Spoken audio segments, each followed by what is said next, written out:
Hello, and welcome to this week's video on all things narcissism. Today, I want to follow on from last week's video on narcissistic supply. How does the narcissist go about getting their supply from you? You see, if your worldview is very clear and sharp, you have a true sense of self-belief and sense of self-worth. You know right from wrong. You have a sense of boundaries. That's great. But the narcissist cannot survive in that environment. If they're able to create fog in this environment, then you're not going to be able to see things as clearly. And what do I mean by fog? This is an acronym which stands for F, fear, O, obligation, G, guilt. If they create fear in you, either fear of criticism, fear of rejection, fear of abandonment, fear of punishment, any sort of fear that's created is going to create fog in your view of yourself, in the clarity that you might have had. It's not going to be as clear if you're fearful. And therefore, the narcissist is able to mine for their narcissistic supply from that. The O, obligation, is something that I see often, say in my clients who come and they feel obligated to their parents who are narcissistic in their personalities. They are tyrants in the way that they might be treating their children, to the point that some of the children are completely exhausted because they feel such a deep sense of obligation, such a deep sense of, I've got to pay my parents back the debt of the fact that they educated me, or the fact that they gave me X, Y, or Z. Narcissistic parents will put a lot over their children, where such that the children will feel obligated to repay the so-called debt, completely missing the point that actually their job as parents was to provide and not to expect things back in return. But it's not just parents who might create that sense of obligation.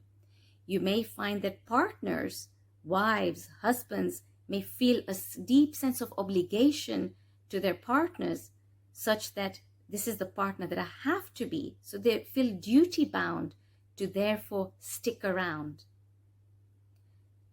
The narcissist will mine that person with this sense of obligation that they might have to their advantage, never sort of appreciating it for just what they're getting. Just sucking. Like I said last week, it's a bit like a black hole that just takes. The other way that narcissists will create an environment around them where they get their narcissistic supply is through guilt, the G in the FOG acronym. You see, if the narcissist is able to make you feel guilty for what you might have said, what you might have done, how you might be feeling. And if you buy into that for whatever reason within you, then you are not going to be able to see things clearly. That sharp, clear picture where you can see things as they are is not going to be possible as long as the guilt is there.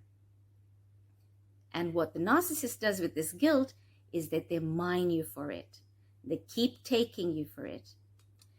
So until you work towards clearing the fog in your life, the narcissist will always be attracted to you.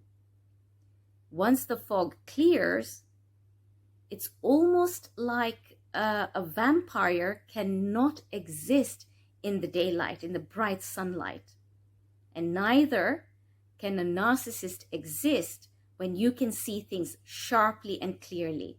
When you can see them for what they are, They will be repelled by you because they know that they have been found out, and the sort of lack of sense of self, their true nature of who they are is opened up. Their wounds are opened up, their cracks are showing, and they will leave you alone. So remember the F.O.G acronym.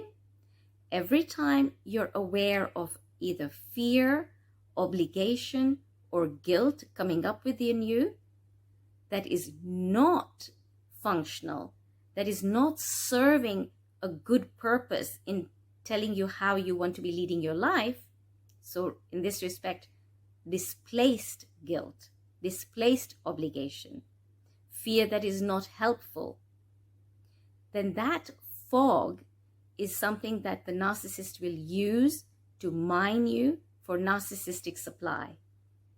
So this is just a brief introduction to understand some of the ways in which the narcissist will mine you for the supply that they want. If this resonates with you, then please like, share, and subscribe as we delve deeper into all things narcissism. Thank you, and join us next week.